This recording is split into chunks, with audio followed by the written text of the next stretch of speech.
Pittsburgh sports fans, and welcome to the Pittsburgh Sports Desk. We've got a special guest tonight. He's been on the show before, but we're lucky to get him again tonight, Mr. Ray Fittipaldo. Thanks for joining us, Ray. Absolutely. I wish I had some quarterback news for you guys, but I guess we'll have to settle for some NFL draft talk instead, huh? Yeah, well, we'll take it. And then we got Trace and Edward, my two co-hosts. Yeah, Ray. I mean, we've have a lot of news to cover. I figure we'll pretty much go Steelers tonight. I don't think there's too much we want to necessarily cover. I mean, there's some things going on, but we weren't able to do the show last week. We were I think all of us were pretty much on a darkness retreat. So, but yeah, I mean that whole debacle. We weren't able to do the show, but yeah, there's a lot to get into. Obviously tonight with the Steelers draft. Ray, we got a lot of questions ask you, and we look forward to your expertise. So let's get at it. Go ahead, Ed. What's I guess got no quarterback news, but I guess that's kind of the hot topic that we want to get into. Fantastic news about quarterbacks, right? You have Skyler, you have Mason, and you have Will. So out of those three, I mean, Will Howard, I was reading a little bit about your chat you had today, and Will Howard, he's a gamer. He is. You're absolutely right. And it's the 6th round. Why the hell not?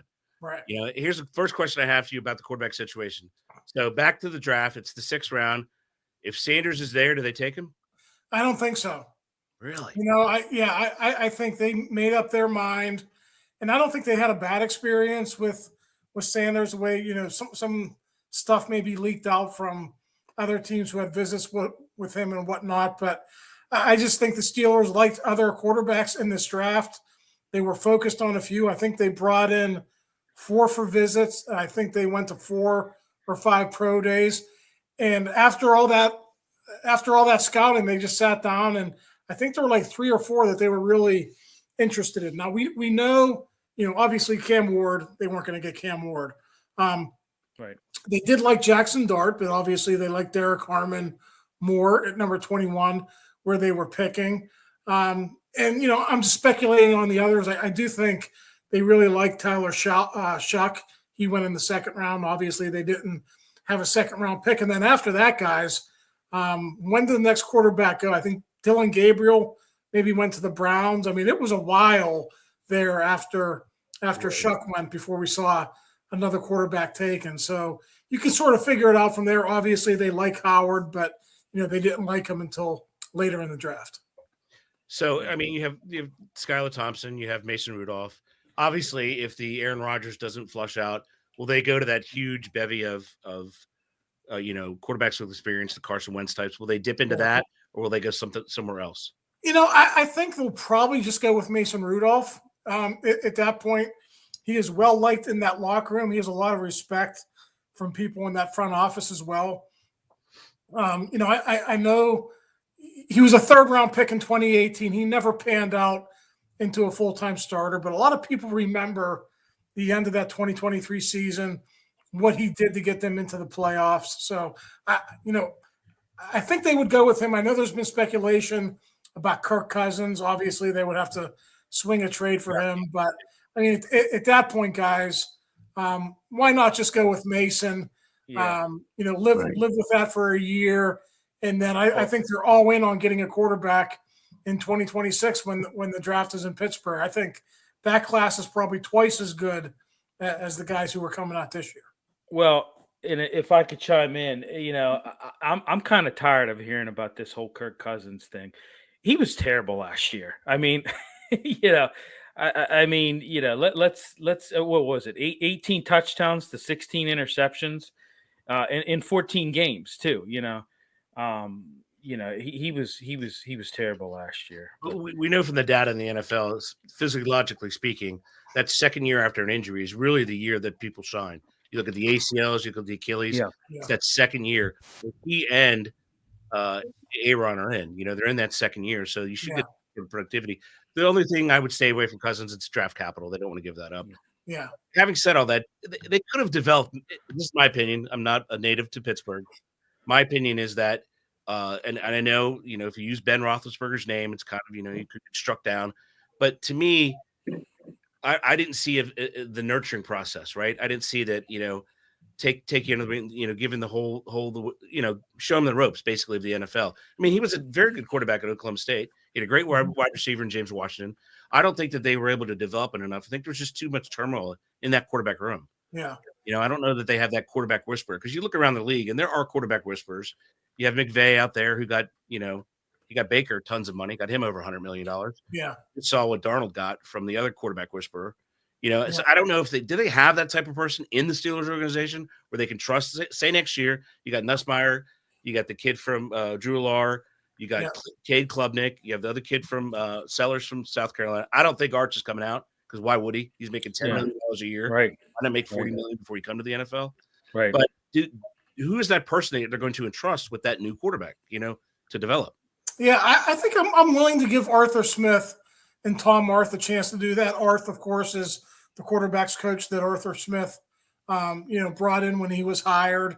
I know it didn't go well last year with Russell Wilson, but if you look at the work he did with Justin Fields, it was very orchestrated. It was very careful. They kind of, just gave him a little bit that he could handle, but I thought he managed that situation very well. Looking back on, I think Tomlin put him in a tough position, having to deal with a veteran who wanted to do more, and it didn't mesh. So now we're in year 2 with Arthur Smith. And next year will be year 3 if and when they draft that quarterback.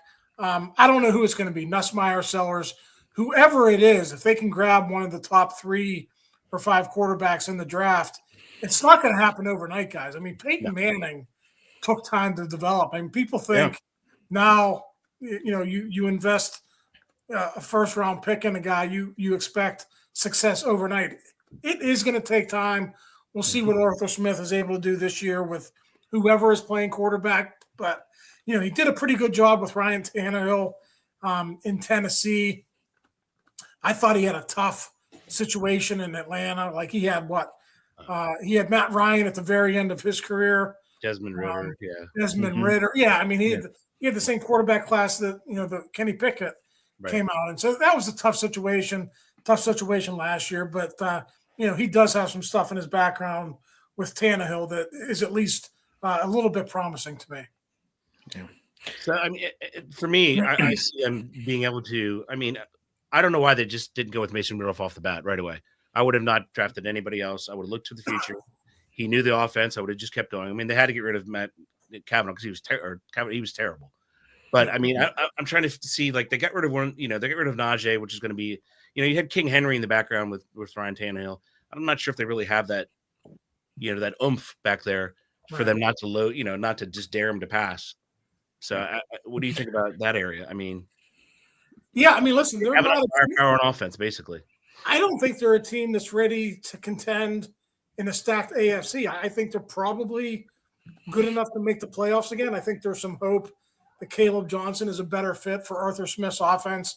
I think we saw last year that, what they did with Najee, he's more of a power back, and they were trying to change his scheme a little bit to fit. It didn't work. So now you got an outside zone running back who's going to fit Arthur Smith's outside zone running scheme.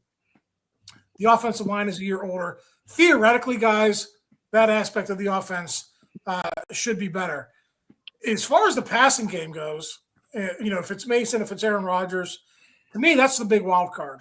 On paper, I think DK Metcalf and George Pickens is pretty good. You got Calvin Austin, Roman Wilson as a 3-4, Robert Woods as a 5, maybe. I know, the 3-4-5 is a little bit questionable, but in terms of 2 starters, I think it's pretty good.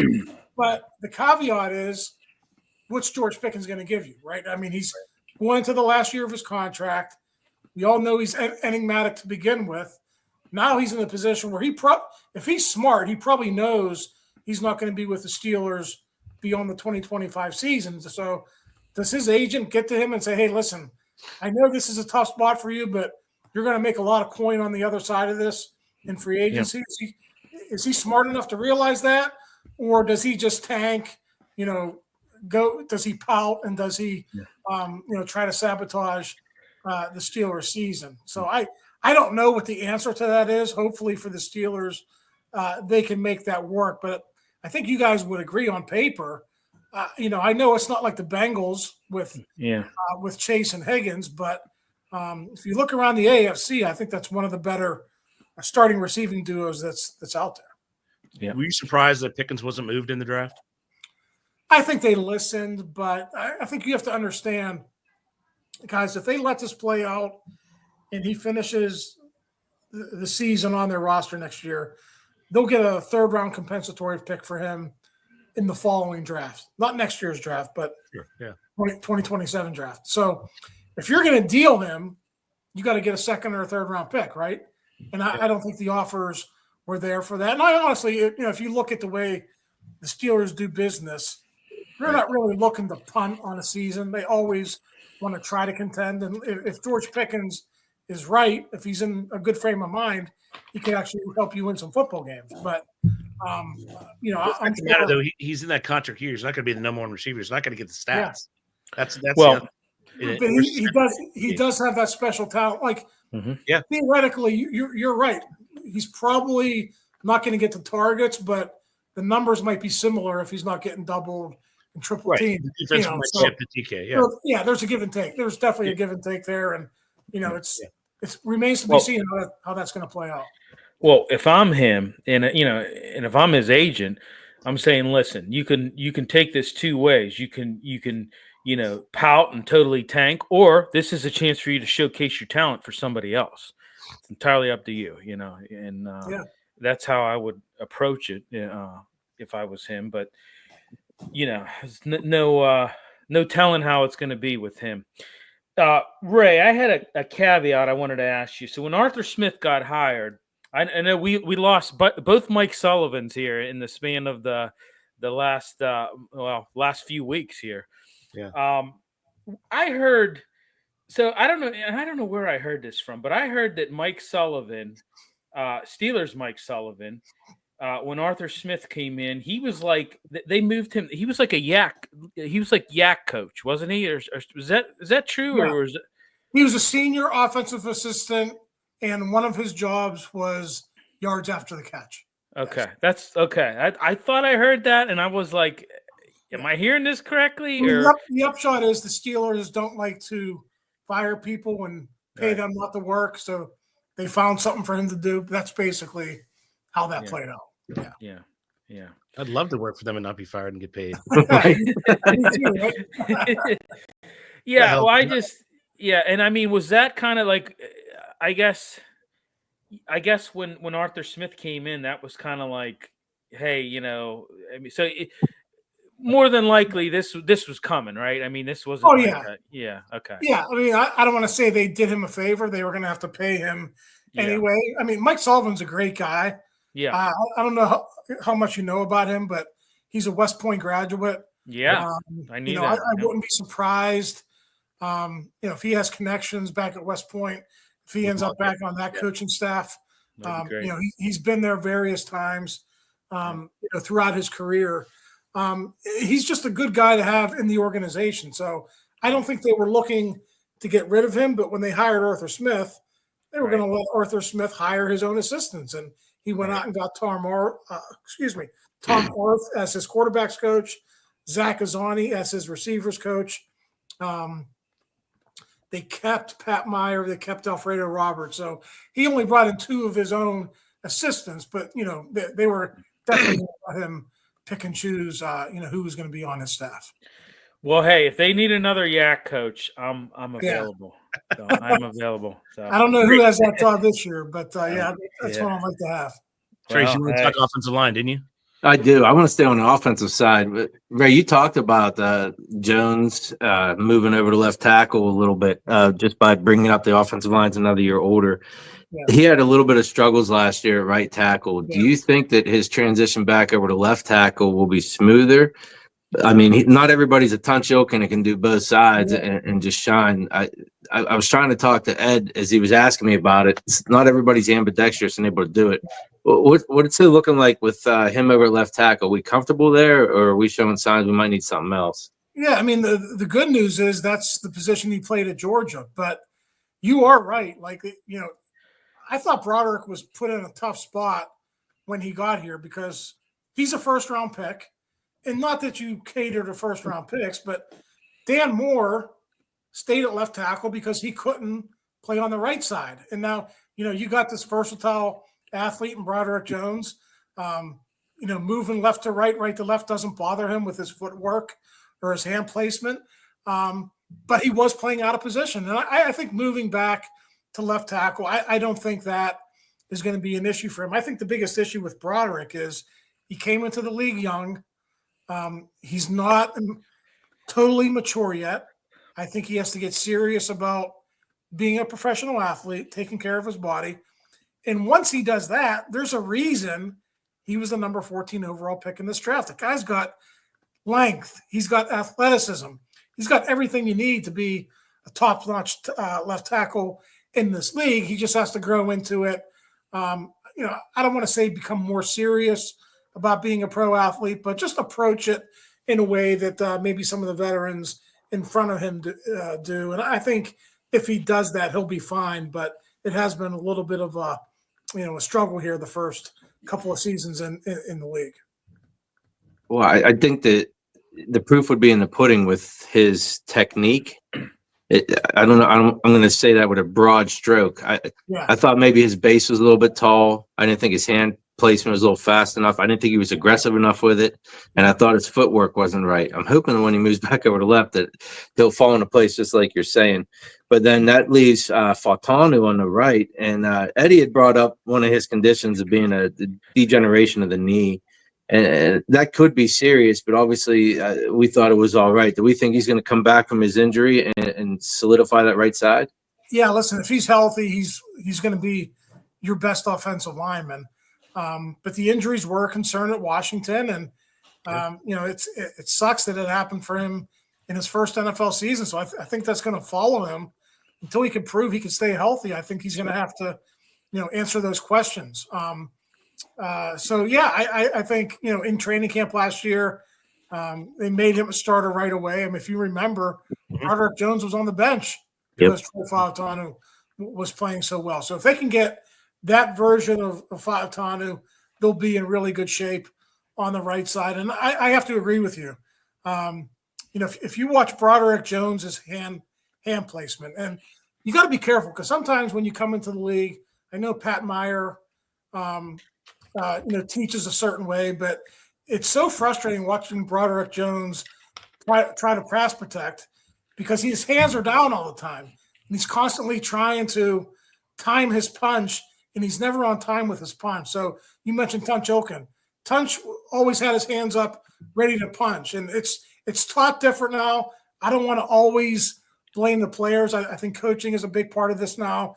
You're also seeing that left-hand stab a lot, like the one-hand and pass pro that I'm not a big fan of. So I think these guys are being taught different things. And, sometimes you're coming into the league, you're young, you're trying to do what your offensive line coach is telling you to do.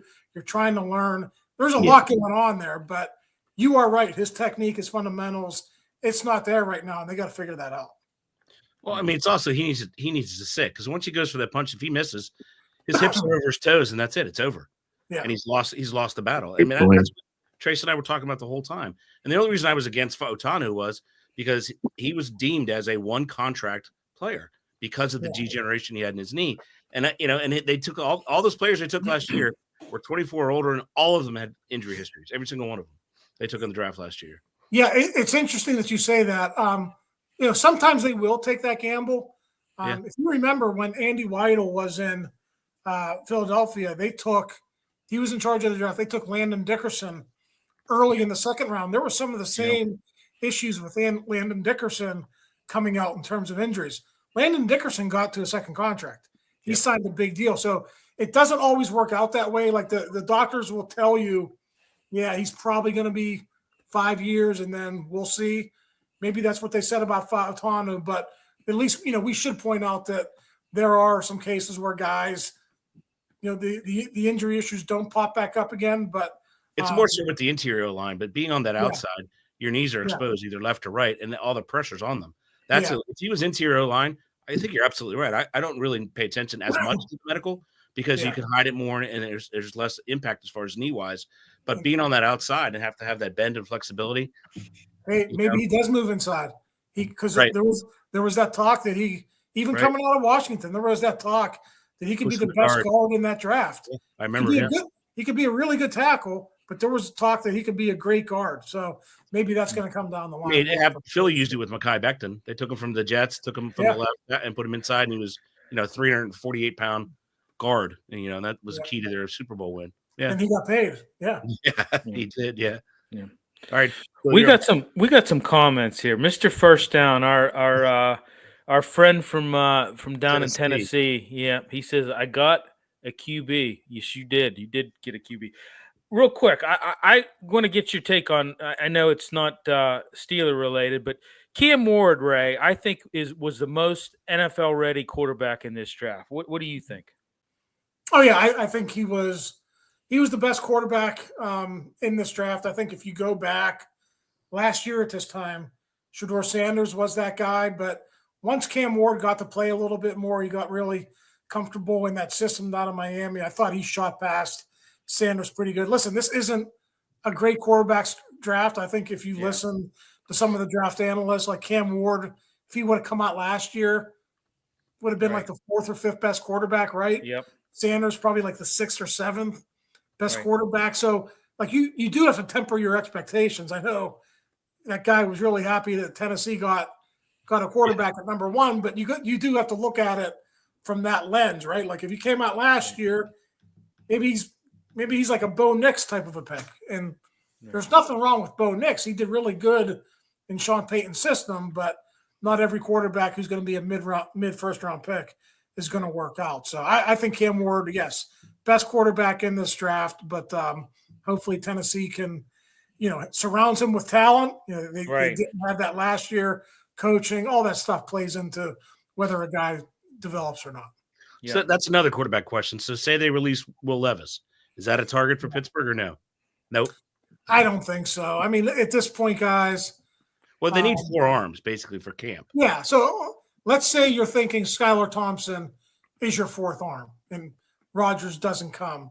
Yeah. Then they would have to go out and get a Carson Wentz or a Will Levis. I wouldn't trade for him, but if he's cut and he's basically for free and he would be, you wouldn't have to honor his contract at that point if he passes through waivers. So I mean, if he's going to be your number 2 or number 3, I think that would be fine as long as you don't have to give up anything to get him. Sure, no draft capital at all. Yeah. Well, I still kind of believe that Rodgers is going to sign. I think he's going to sign after OTAs and minicamp. I really, that's just my gut feeling. At that point, I wouldn't touch him with a 10-foot pole. You have to get that work in. It's like anything else you do. You play the violin, you got to put the hours in. It's going to take too long. He's going to know the offense because all offenses are the same. Well, a route is a route is a route. They can call it whatever the hell they want. Mouse, Mickey, whatever, Spider Y2 banana. But the idea of getting, I know what Bill does. I know what Trace does. We've known each other. I think that's key. Yeah. Well, he can also pull that 4-time MVP card and say, I'm. And he can show the ring, but I can't hear you. There's a ring in my ear. You can do all that stuff, but I mean, if you're a Steeler fan, Patrick Waugh. Yeah, I mean, it's going to be interesting. They don't have their first OTA guys until May 25th, so they scaled those back this year. There's 4 fewer than previous years. They would typically start those 3rd week of May instead of the last week of May. So. Keep that in mind. We still got 3 weeks to go there. They are voluntary. I would say, ideally, yes, you would want him to get here to throw to his new receivers, to develop that chemistry. That's definitely important. But when you look at their roster and you're Mike Tomlin and you're Omar Khan, and you're saying, okay, I could have Aaron Rodgers if I got to another month, or I could have Mason Rudolph. I think they're probably going to pick Aaron Rodgers, even though it's not going to be that ideal situation. Right. I mean, there's no doubt the guy has a fantastic arm. It's just I'm wondering from his perspective, does he think they have enough, firepower in offense? Is he going to trust a right to left guard switch, or right to left tackle switch? Well, is he going to, And I've said it before. Is he going to be concerned about this line? Right. Yeah. I mean, listen. I thought Zach Frazier played really well as a rookie, guys. So did I. But the tackle situation is, I don't want to say it's unsettled, because I really like Fautanu, but anytime you're left tackle, there's question marks about that guy. I think it's a big deal. I think Mason McCormick was okay. I think there's hope that in year 2 he gets better. And then Sayamalu, right? I mean, Sayamalu, he's going to be 32, probably his last year. Hopefully you can squeeze one more year out of him before you go get somebody else. But, theoretically the line should be better. I mean, they were starting so many young guys last year. You kind of get why there were some struggles. But, hopefully they grow into it, and they can be adequate pass protectors if Aaron Rodgers is the guy. Well, that's a good point, right? Zach Frazier, he comes from that wrestling background too. I think that helps with his leverage, his footwork, the whole 9 yards. Carlton Hausrig was the same way. He came, but so. But I'm for whatever reason that transitions very well, wrestling to the NFL, especially at the lineman position. Yeah. If you look at it, I might be wrong. I can't look it up in real time here. I think Zach Frazier gave up 1 sack last year, and it was on a stunt at Cleveland where Myles Garrett came around. He just didn't turn his head around in time. So it wasn't like he was getting beaten one-on-one a lot by guys lining up in the A gap. I mean, he's very stout. He's very strong, very good in the running game too. So there's a lot to like there with Zach Frazier, as long as he can stay healthy. Yep. Mr. First Down, boy, he has a plethora of comment. I love the boys. They are well worth the risk. Well, thanks. I appreciate that. Love the guys in Pittsburgh, especially on the Pittsburgh Sports Desk. All right. Good deal. Yeah. It's awesome. So, yeah. He allowed 1 sack. And then he says, you got – yeah. That was the play. You guys trying – yeah. You guys trying to contend with sacks? Impossible. He's the righteous dude. Well, since I retired, I've grown a beard, so I am trying to compete with him in that aspect. I think he's high on his quarterback success at the draft. Right. So, and you got to love it. So, what do you make of Gainwell? Yeah. What do you make of? He came from that Philly style, which is, I don't know that they necessarily do a zone read, but I mean, you have Kenneth Gainwell now, you have Warren, and how does Warren hold up as far as fumbling, and as far as wear and tear on the body? Because he's going to be probably the lead, I would think, wouldn't you? I think he's going to start out as RB1. I would not be surprised. I think Jaylen Warren, unless there's an injury, he will line up with the starters on the first series every game this season. But I could definitely see by end of September, middle of October, like Caleb Johnson getting as many touches as he does.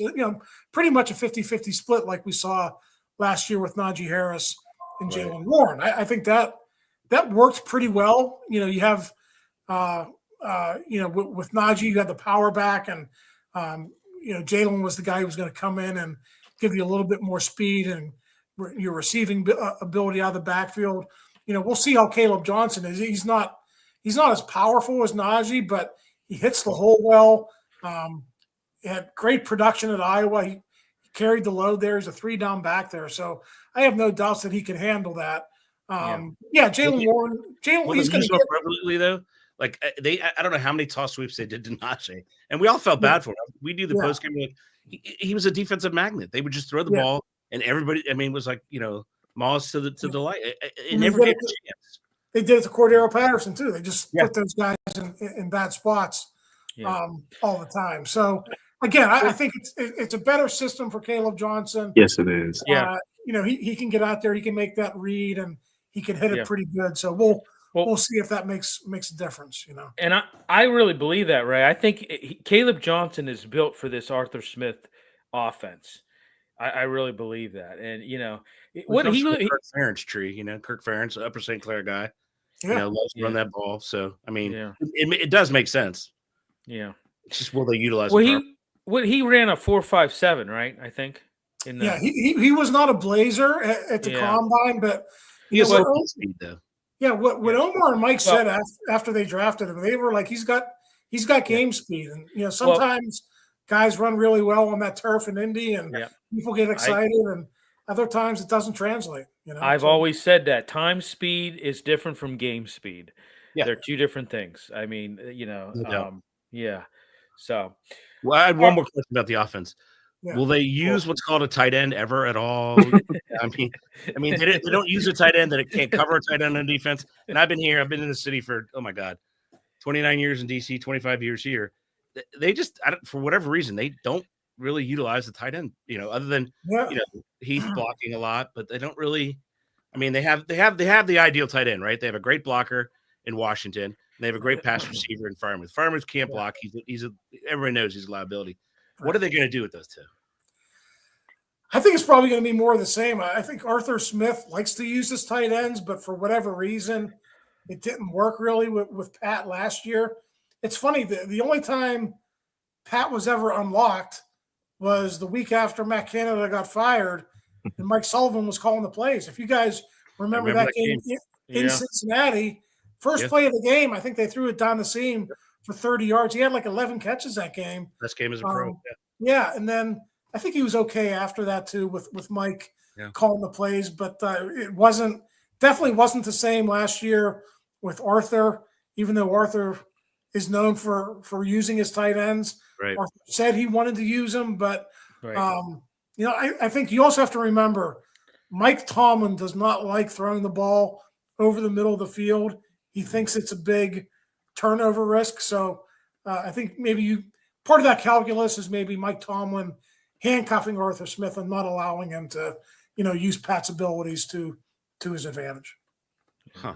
Even though the whole game is like through the middle and well, think about it. How would they use, other than throwing those couple of slants to George Pickens the last couple of years that went for big plays? Everything's outside the numbers. When you had Allen come in last year, when once the Fields went down and he threw that 17-yard seam route right away to Austin, and the whole place was like, "Oh my God, we have a quarterback!" And then that was it. But I mean, that play is open. And I have one final question. So Tomlin said last year it was him alone. They were 10-3. He was on national TV being interviewed. He said it was my choice. I was on an island. I chose Russell Wilson. Yeah. Did he have any regret being on the island by himself? Or he probably did by the time that Ravens playoff game was over. It just didn't work out over the final 5 weeks of the season. I mean, I was one of the guys who was buying into the hype. I thought Russ, think about that game in Cincinnati, the way Russell played in that game, really good decision-making. And it just didn't work after that. And, part of it was the schedule got really tough. They were actually playing the best teams in the NFL. They obviously weren't up to the task. So they probably made the right choice. He and Arthur didn't mesh as coach player. That didn't work. And when that doesn't work, you have to move on. And, they chose to move on from the player rather than the coach. So, I think Arthur would love to work with Aaron Rodgers, but if it ends up being Mason Rudolph or Will Howard or whoever, I think Arthur is a good OC when he's got a good O-line, he's got a good running game. He could be a good OC. That just wasn't the case last year. Yeah. Right. Okay. Well, I promise, Ray, we're going to get to defense at some point, but I got a question about these wideouts. So, I was just thinking about this the other day. You went out and you signed Robert Woods. Obviously, we know about the DK Metcalf signing. You still got Pickens, Calvin Austin. Where is Roman Wilson going to fit in this whole equation with everything, with all these signings and I mean, where's he going to fit here? Yeah, I mean, listen, they spent a third-round pick on him. That's a premium pick. You would like to get more out of him than what they got last season. He was injured early, came back, got injured again, and listen, he was healthy enough to come back in December, guys, but they they had moved on to other guys in the rotation at that point. And as Mike Tomlin says, I mean, he's right. It's hard to get onto a moving train at that point in the season if you don't have, that rapport with a quarterback or, those relationships that you develop throughout a season. So tough spot for Roman Wilson last year, but he's got to get in. He's got to get in where he fits in. And right now, Calvin Austin has established himself as a solid 3 or a 4. I mean, if you look at Calvin Austin's numbers, 548 yards receiving, 4 touchdowns. It wasn't like he had the best offensive line or best quarterbacks thrown to him. So I think he's solid. Now you just hopefully Roman Wilson is a 4, Woods is a 5, or vice versa. And you can get 20 or 30 catches out of those 2 spots. That's really all you're looking for, I think. Well, these two can attest. I've been saying don't sleep on Calvin Austin. I've been saying that. He, like I said, he had like you said, he had a great year last year. This Robert Woods signing, Ray, it's kind of, I don't know, it kind of reminds me of the Van Jefferson signing in a way. What do you, I mean, it's basically for the vet minimum. If he's bad, I don't think they're going to cut him. But if he's really bad, they'll eat that and he won't make the roster. I mean, the one free agent pickup I like, he was actually on the team last year, was really good. Ben Skoranek. I'm a big Ben Skoranek fan. That guy is awesome on special teams. Yep. And, the few times that they threw to him, he caught the ball and actually had some wiggle to him after the catch as well. So I know he's limited and he's not going to light the world on fire, but that guy's going to dress for every game because he's such a good special teams player. If you can get him the ball 1 or 2 times a game, I think he's going to be a good part of that offense as well. Yeah. All right, you ready to transition to defense, Billy? Let's do it. The moment you've been waiting for. All right. So last year, I thought with Hayward getting a little older, I thought Benton did all right. I thought Adams was just about serviceable. Loudermilk maybe needed to grow a little bit. That interior line seemed to be one of the most glaring holes we had, even though we had a bunch going into the draft. So that number 1 we picked there, Harmon, I think he's going to answer a lot of problems we've had in the past. But what I'm wondering, in addition to that, then, is who ends up playing the nose? I mean, do you move Hayward to nose and allow Benton and Harmon to try it out? I mean, what do they think with this pick? Well, Carl Dunbar came into the room after they picked Y.A. Black. And I think, me included, I thought Y.A. Black was going to be the nose tackle, or he was going to be given an opportunity to play nose. But Carl Dunbar said they're going to keep Benton at nose. Now, he bumps out to 3 and 4 technique and sub packages. So, he does that when he's a pass rusher. But in the base defense, they're going to keep Keanu Benton as the nose. And what Carl Dunbar said, they really like Y.A. Black pushing the pocket and, getting movement up front. He's 335 pounds. So if you put him over guards and tackles, you push the pocket, theoretically, that opens it up for Alex Highsmith, Nick Herbig, and T.J. Watt. So we'll see if that works. That's kind of like the old Philadelphia Eagles plan, right? Push the pocket with guys like Jalen Carter and Jordan Davis. So I think that's the blueprint they want to follow. We'll see if guys like Y.A. Black and the other guys in the rotation can make that happen for the Steelers.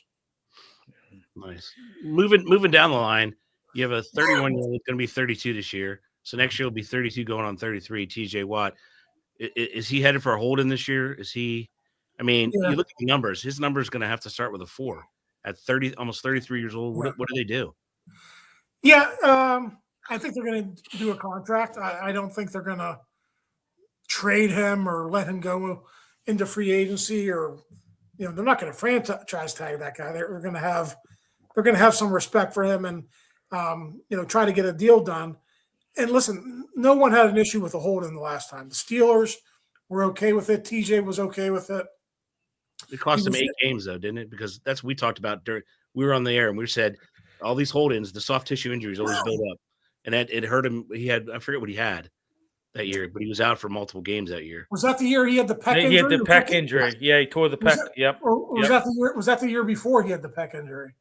No, I think whatever. that was the year. That was the year he tore the pec. Yeah. I thought that was okay. You might be right. You might be right. But yeah, you always do have to worry about that. But he also came in and had a stack and a strip sack against Buffalo in the opener. So if that's the route that it does go, I'm just telling you from a business perspective, from a personal feeling perspective, that was okay with both sides the last time. So if it does happen again, I don't think there's going to be much drama. But if the history is right, if that is the year he got injured, you are right about the soft tissue injuries and preparing for a season, stuff like that. That's absolutely 100% right. So what about the salary cap? They did it $32.35 million last time I checked. You need probably $10 million for the rookie class. So you got 22 left. What does Rodgers take? He says he'll play for 10, but the Steelers might give him. They're not going to go over 20, I don't think. But so they can't really unless they do a deal with Watt. So there's no real money. I mean, it's fake money anyway because it's a salary cap. There's no real money. If he wants 40 over 3 years, which I'm sure statistically speaking he's earned it, right? So you're looking at 120 million there. I mean, then what do? You just $1 million salary this year and kick it all out? Yeah, that's the way they always do it. It might be different because that number of 38 or 40 million a year is much different. That number down the road that multiplies. So they might do it a little bit different, but yeah, that's their MO. They put that $1 million salary on the books and then they push everything off into the future. Yeah. Go ahead, Trace. You're up next. You doing middle linebackers? You doing lines? No. That's Billy. Good, Bill. Yeah. So, Ray, I guess I'm not. This pick kind of puzzled me a little bit. The whole Jack Sawyer pick. Was there? Maybe I'm a little. I don't know. Was that an outside linebacker? Is that really a need for us? Is he eventually going to take over for Highsmith? To be determined, I guess. Highsmith is 27. Right. 3 years left on his contract, so it's not going to happen right away. But listen, if you want to project this to, I don't know, 2027 or 2028, that very well might be the plan. But they didn't take Jack Sawyer for that reason. They took Jack Sawyer because they had a high grade on him, and they thought the value at that point in the draft was too good to pass up. So sometimes you just got to pull the trigger on stuff like that. You just, this guy's a great player. Let's work him in. We'll figure out a way to use him, and then you deal with all that other stuff down the road. But by no means do I think they're unhappy with Alex Highsmith or anything along those lines. Yeah, I guess I thought the draft was pretty. I thought they addressed what I thought it was. They addressed what they needed to address, but that was kind of, I don't know. It was kind of a semi head scratcher for me. I understand a guy last year for Ohio State started all 16 games. He had 59 tackles, I think 9 sacks. Yeah. And I think they're probably going to use him some in special teams. I think he's gonna play some special teams, obviously, to start off. But that was kind of, it was kind of like, is that really a big need right now to go out and get an outside linebacker? So it's basically just best available, right? Yeah, best available player. You can make an argument. They loaded up on corners in free agency, guys. So you could say they could have used a corner. I think they could have used a young corner, but you spent all that money on Darius Slay and Brandon Nichols. You have to play those guys. Yeah. So maybe you could argue they could have drafted a receiver there instead of signing Robert Woods. But Mike Andomer made this point after the draft. The reason they went heavy on corner and they made that trade for DK Metcalf in March is because they looked at the corner and receiver prospects coming out, and there were a few that they liked, but overall, those two positions, they were kind of like, let's address this in free agency. Let's get DK Metcalf if we can, and we'll kind of put those positions off until the 2026 draft. That's really what they did with those two spots. Right. We got Robin Simmons chiming in. Steelers have had good luck drafting guys named Jack. Yeah, touche. That's Jack Lambert. Yeah. That's your linebacker. What did you make of the Darius Slay? I thought they did that experiment already a couple years ago. I mean, 30 years old. Yeah, I'm with you. He's even older than Pat Peterson was. Right at the time, yeah. I guess the hope is that he's got more left in the tank. You hate to, compare guys just because they're older. But listen, he's a product of that system too. That system. I mean, they got so much push up front that the four of us could go and play corner. Honestly, that's how much push they got. You eventually, guys, you got to pull the Band-Aid off, and you got to just develop young corners. Yeah. Listen, Trice's injuries have kind of stalled that a little bit. So I understand you don't want to put all your stock in Corey Trice. They still like the guy. Yeah. But for a guy who's, I think he's been in the league for 2 years now. So that's 34 games. He's dressed for like 6. So how can you go into a season thinking he's going to be the answer? So, you got to go out and get somebody. I mean, maybe at some point, Corey Trice outplays him in November, December, and, Slay goes to the bench. Who knows? I don't know how it's going to play out. But just from that perspective, if you're not going to go draft a corner this year, I guess you pretty much have to go get a guy like Slay just to fill the gap for 1 year, right? So I had a question of the overall Steelers. So you look in the division, you go to Baltimore, they have the Castle, which is really nice Under Armour facility, brand new stadium. Cincinnati's upgrading, Cleveland's upgrading, and you get that player survey at the end of the year, and the Steelers did horrible. I mean, do they have any designs on building a premier facility somewhere? Something that's, Yeah. New stadium or new practice facility or both? Practice facility. They probably need both, but first of all, practice facilities. Well, they got 5 more years on the lease on the south side. Okay. That's through 2030. So I would imagine in the next year or two, you will hear something about breaking ground. They're probably, they hired David Morehouse, who used to be the president of the Penguins. Mm-hmm. You got PPG Paints Arena built. That was, you got to have those relationships with the city, in the city to get through all that red tape. So that's the reason David Morehouse was brought on board. If I had to predict, we'll probably go out to Cranberry, all kinds of land in Cranberry, go out there, build your practice facility. Maybe there's some space in the city where they can make that work, but making it work in the south side just isn't feasible. I mean, you got the railroad tracks on one side, you got the river on the other side, and a big hill. Yeah, I mean, you got those office parks behind you, but I don't think those people are going to give up their leases or whatever. So it's just the FBI down further, and you got the FBI down there. So it's a tough spot for them. It's not going to work beyond 2030. So it's just a matter of Morehouse doing his job, shaking a lot of hands and seeing if he can get a great deal in the city limits, or maybe it's out in Cranberry like we talked about. What about the stadium? I've seen the renderings. I can't tell what's different. I mean, with the renovations, I mean they've done little stuff here and there. I mean, listen, that lease is up in 2030 as well.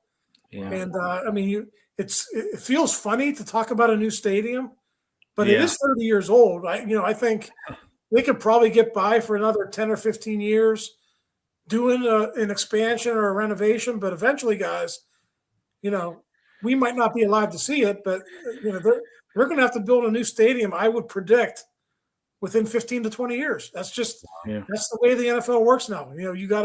It's an arms race, and you gotta keep up with the amenities and the fan experience and all that stuff. So Acrisure is good for now, but I think 10, 15 years from now, it's probably going to be outdated.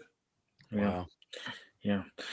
Well, I mean, well, I mean, you see this whole thing with Chicago too, with Soldier Field. They're having, they're talking about moving to Arlington Heights, and there's a bunch of problems going on with that. And Cleveland moving to Berea, Ohio. The But one thing the Steelers should not do not build a dome like the Browns. I mean, it's right. The AFC North. Keep it outdoors where you got some mud and some weather come November, December. Yeah. You're talking about practice space there, Ray, in Cranberry. I tell you what, I'm looking out my window right now here in Apollo. There's some land out here, so they could come. It's not that far from the city. There's no road infrastructure there. Cranberry's a little bit of a hike too, so why not Apollo? Yeah. Hey, you know what? So, but Crazy. okay. I'm just looking at. I'm good, man. I'm all out of questions, I think. What, Ray? I got a question for you. What Yeah. what pick kind of puzzled you a little bit? Was there anyone, or did you kind of like I said, the Jack Sawyer, that kind of puzzled me a little bit, Yeah. But was there any picks that you had that you were like, Yeah. what? I mean, we're only 6 this year. I mean, we just got done talking about Sawyer, so I guess Yeah. if there was one where you say, okay, they didn't really need that, but I understand it. Like I said, I Yeah. totally get the value at that point in the draft. If you look at some of the rankings, I think the guy from the Athletic had him as a late second round pick. Yeah. Daniel Jeremiah from the NFL Network had him as an early 3. You get him in the middle of 4. I mean, that's Yeah. I mean, there's different grades on guys. Like all these teams have different grades on guys, so it's got to Right. kind of be your flavor. But at that point in the draft, I don't blame the Steelers. I think everything else, guys. I was calling for them to double down on D line. They doubled down. Mhm. Obviously, they needed a running back, so the draft pretty much went, according to what I thought it would be in the end. Yeah. Yeah, and I thought they had a plan going in, and I thought they kind of stuck to that plan, And contrary to what, and listen, we heard how Shador Sanders is, he visited and he said it was an A. He gave it an A+ grade, Shador Sanders, and it's the lying season. We know there's going to be um, things that are we know you can't believe what all you're hearing initially, and but I thought they addressed the things that they needed to address, and like I said, I thought they stuck to the plan. So yeah, I thought they did a really good job. We can probably put a real grade on this 3 or 5 years from now, but considering their needs and the pedigree of some of these guys, I thought they did a good job. Well, they definitely didn't reach. I mean, their reach score was very low. They definitely didn't reach for anybody, and they did good value. It's just the number one position in the sport we're talking about is quarterback.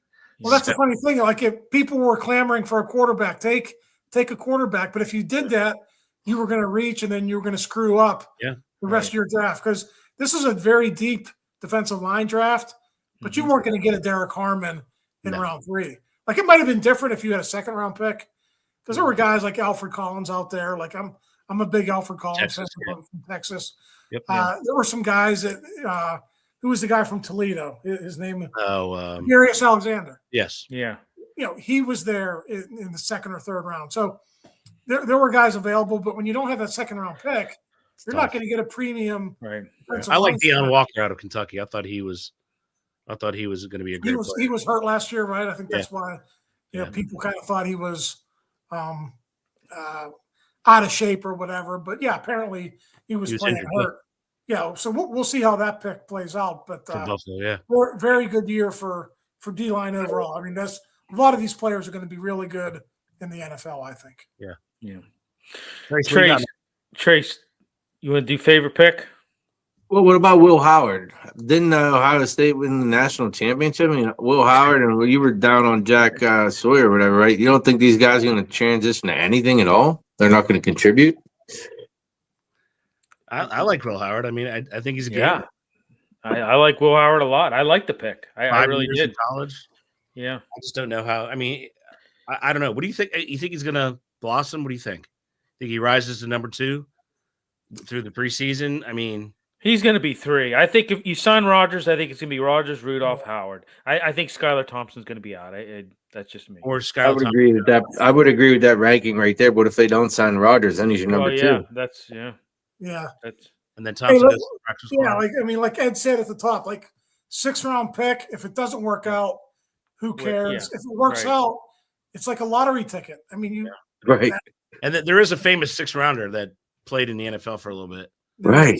I mean, I'm just saying. I mean, there is. I mean, will he be that? I don't know. But at that point, you had to almost take him. I was just curious whether or not. I mean, you look at Dylan Gabriel. He played 18,000 yards, 155 touchdowns. I mean, the guy produced. His height, I knew, was an issue. I just never saw Shador as a pro quarterback. I mean, there weren't the tight window throws. I mean, in the games, 13 and 12 as a starter, it just tells it all. Yeah. And he didn't shine when he was at Jackson State, where Travis Hunter did. That's why everybody complain and say it's a conspiracy, whatever. I just didn't. I thought Will Howard was generally a better quarterback than he was. Yeah, listen, I'm writing about Will Howard for Sunday, so people can check out the Post-Gazette on Sunday. He's a really interesting guy. I mean, this guy came from Downingtown, PA, 3-star recruit. Penn State didn't want him. Pitt didn't want him. He had to go like 1,500 miles across the country to Kansas State to play. Kansas State kept recruiting over him. Right. That's why he went to Ohio State. Like they weren't. He always came in and did okay, but they were never sold on him. So he's one of these grinders, right? I mean, sometimes these guys who don't have the most talent, they learn how to work with what they have and they become really good players. Right. Maybe that's what Will Howard is. And listen, if the ceiling for him is being a really good backup, that's okay. Awesome. Yeah. But if the ceiling is higher and he continues to grow and grow and grow, who knows what you might have down the line, Yeah. I mean, Shedeur Sanders, getting back to him, I thought he was an average athlete, average arm. I thought he lacked some basic, quarterback fundamentals. Really, he couldn't throw the long ball. When you look at it, he was pretty accurate at short and medium passes. But I mean, he's tough. He was tough, had poise, and everything like that. But I just and Ray, like, what did you hear about his visit? I mean, was it? I didn't hear anything bad, honestly, guys. Like, I heard the reports from other cities, and people said, like, what was the one report? Like he had earbuds in and he was listening to music or something. I didn't hear any of that about the Steelers. Maybe he had more respect for Mike Tomlin than he was with Dayball, and he took a FaceTime call with Dayball, Brian Dayball. Yeah. Okay, so that was another report. Yeah, again, I have no idea if these are true or not, but I mean, you do that type of stuff, you're going to fall to the fifth round. Listen, the NFL spoke. They didn't think he was worth the trouble, right? I mean, like you have an entourage and a brand, and if you're going to be a backup quarterback, like what backup quarterback in the NFL has that kind of a brand? Well, nobody. None. It's like what the Steelers had with Juju. Like Juju was great when he was producing, right? But when he was like doing the dances on the logos, his IG producing 500 yards a year. Yeah. You're like, okay, let's let him walk. Well, here's another question: what quarterback goes 13 and 12 as a starter in college, and they retire his number? Yeah, that's funny. That's actually there was a point in the draft when he throwing it out there. When he fell to day 3, there was like, I think Pro Football Talk had something. There's some kind of loophole where he could have gone back to college. Right. Yeah. But the joke was, well, he can't go back to Colorado because they retired his number. Right, they pick another number. Yeah. Cordell had better numbers than him. Yeah. Cordell is definitely a better quarterback. Oh yeah. Yeah. Oh yeah, absolutely. That's what I said. I'm like, if anybody, retire Cordell's number. Yeah. Ron, that guy was an athlete. Yeah. The funny thing about Shedeur Sanders. Shedeur Sanders is the son of perhaps the NFL's greatest athlete. Yep. And it's just so, like, sometimes genes don't always get passed down the way you think they do. Yeah, and that's my point. Like, I look at his dad. His dad's 10 times the athlete than what he is. I just my opinion, but I mean, I just, I don't know. But speaking of numbers, so Will Howard's going to be 18. I saw Caleb Johnson. He's not going to get 2 because obviously that's Mason's number. He's going to get 20. Jack Sawyer 33. Dante Kent 34. Carson Bruner 44. Black. Yeah. Okay. Yeah. 78. And then Derek Harmon 99. I love that. Derek Harmon 99. On Kirk Kiesel's number. Yeah. Brett Kiesel's. Yeah. So, Kiesel, but and we didn't talk about Carson Bruner. I mean, son of Mark. So yeah, listen, if he makes the roster, he'll do it. Because of special teams, I think there's probably a spot for him. Tyler Matakevich isn't back, so 7th round pick. If you can play special teams, if you can make an impact there, you'll get on the team. Yeah. All right. Well, hey, is there any final thoughts here, Ed, Jace, Ray? I'm good. No, I'm just curious as where Tomlin sits. You know, do they allow him to bring in that new quarterback? You know, did they allow him to have continued non-success? Yeah, as far as the playoffs are concerned. Well, $50 million over the next 3 seasons. The Steelers. They are not going to fire him. No, they don't fire unless things get really screwed up. He's going to be here for the next 3 years. Yeah. Wow. Well, and I think I saw this. I think I read this. Now that Greg Popovich stepped down from the San Antonio Spurs, he's probably the longest tenured. 29 years. Tomlin, I believe, is the longest tenured head coach in any major North American team sport. I think that's makes sense. With the same team. Like Andy Reid has more tenure, but he went from the Eagles to the Chiefs. He didn't skip a year, but with the same tier. I think Tomlin has 1 year on Harbaugh, and I think he might have a year on Sean Payton as well. Yeah. Well, Sean Payton switched teams too, but I think he's got a year on Harbaugh and maybe 1 or 2 other coaches. But he's at the top now. Yeah, he's the longest tenured coach. But despite that resume when he comes up, despite the fact he hasn't won a playoff game since 2016, but 10 more wins, he'll tie Chuck Noll, believe it or not. Wow. Yes, regular that's right. season. Postseason, that's a different story. Right. Yeah, not close. So awesome. All right. Well, Ray, thank you so much for coming on. We really appreciate it. Always great being on with you guys. I appreciate it. We got to get to the season when whoever that QB1 is, Yeah. Have me back on in July, right before training camp. Maybe we'll have an Aaron Rodgers update by that. There we go. Well, let's hope so. I mean, I've gotten to the point where in this whole thing where, like you were just like waiting, anticipating, you just get to the point where you just don't care anymore. Like you're just like, if it happens, it happens. If it doesn't, like it's, and I mean, I get it. It was probably, bound to happen this way, but it would be nice to have, some sort of clarity on this whole thing. But I keep saying it, and maybe I'm going to be wrong, but I keep saying he's going to sign after OTAs and minicamp. I just think that's could be a feasible option. So where's he going to live? That's what I want. Oh, there's all kinds of rumors. He's out like in Findlay, PA. So I heard that as well. So that would be awesome. Out near Mac and Findlay. I heard also he was calling around for memberships of country clubs and different things. So he's probably going to want to be by a golf course. I don't know if Route 30 out there past Findlay has the greatest golf courses. He might be like Treesdale or. I was just going to say that Treesdale. Doesn't it seem like Treesdale attracts a lot of the professional athletes? He can come to Upper St. Clair, be in Upper St. Clair Country Club, hang out with all those. That too. Yeah. Go to Valleybrook. You can go to Valleybrook. Yeah, exactly. Yeah. So, but I mean, we'll see. We'll see what happens. Like I said, I still think he's going to sign. I just do. I think it's going to happen. So, but all right. Hey, everybody. Thanks for tuning in. Ray, thank you. Greatly appreciated. And thanks. We'll be back next week. Next week, we'll still be talking Steelers. I'm sure we'll have news to talk about. But, we'll get into Pirate woes. A lot to unpack there. We know that.